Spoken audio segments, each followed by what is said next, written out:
What's that letter? Y. This is a Y. Z. That's a V. Can you say V? V. Okay, look down at the letter and say V. Point to it and say V. V. What's that letter? V. Point to it and say V. V. And what's that letter? Z. Okay. They One more kind time. of, so when you put this way, this way, kind of looks like an N.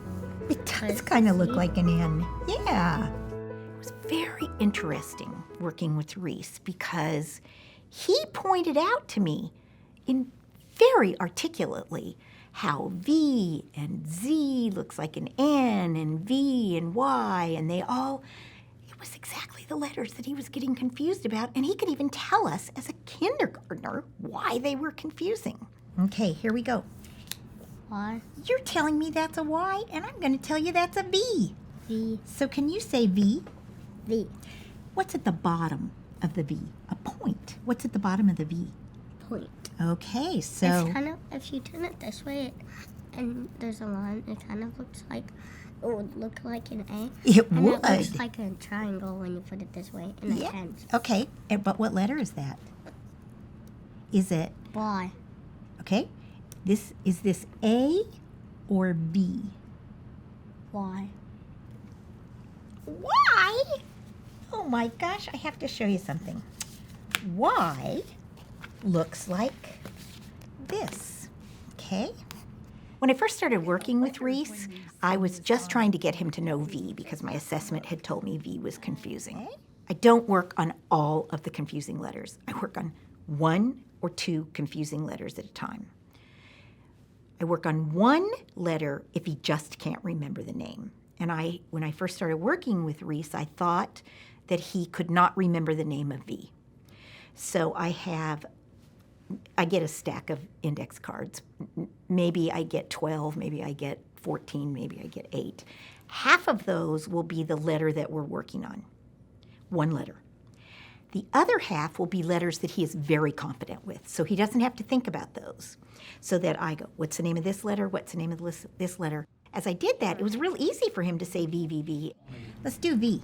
V. What's the name of that letter? V. What's at the bottom of the V? Point. You got it. Say V. V. Okay, what's that letter? S. B. E. B. C. B. T. B. X. Let's try these one more time. You think you can go through them again? There's a lot of V's. Once Miss Farrell saw that Reese knew the name of the letter V, then she worked on helping Reese discriminate between the letters V and Y. My job is to figure out a way to make them not confusing. For him, they all looked like they were the same shape. So I have to think, okay, as I was working with him, I saw that he confused V and Y.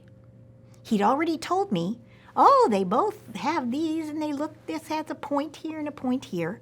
So my job is to get him to look at the letter and give him a way to verbalize the difference between the shapes of the letters. And I had never done this before with V and Y, but I looked and I said, well, V has a point at the bottom. And Y doesn't have a point at the bottom. This goes through my mind. Y doesn't have a point at the bottom. What's at the bottom is a line. Okay, so I'll make that difference. This is a V. And Y. You got it. Now, there's a line at the bottom of Y. What's at the bottom of Y? Line. A line. What's at the bottom of V? Point. Okay, say V has a point. V has a point. V. V. Say Y has a line. Y has a line. Y.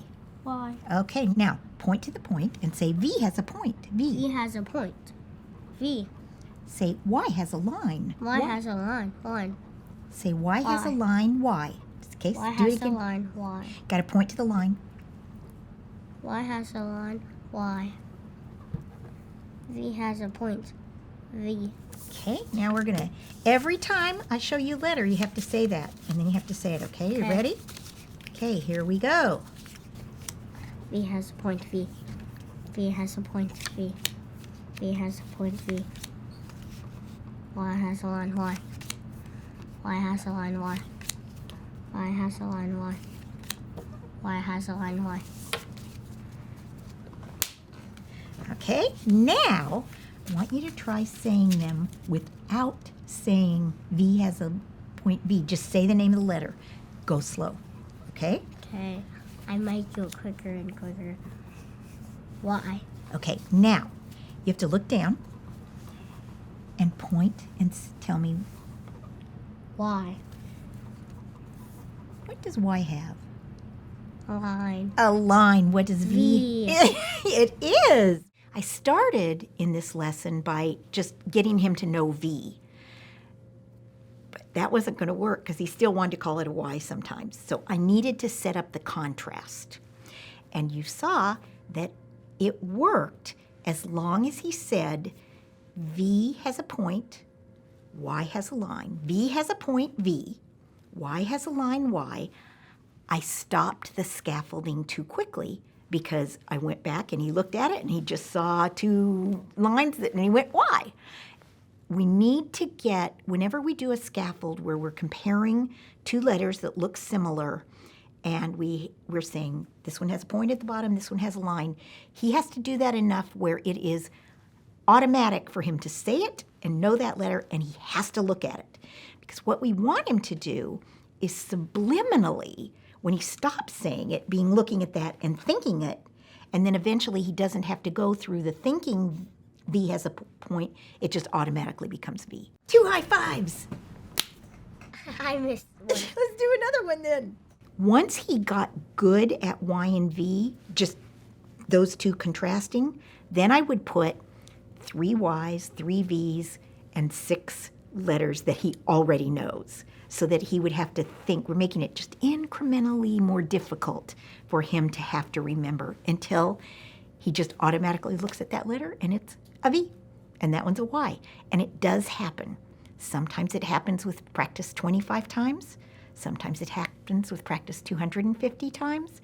And sometimes it's 1,000 times. But it will happen. 2 high fives. That was really, really good.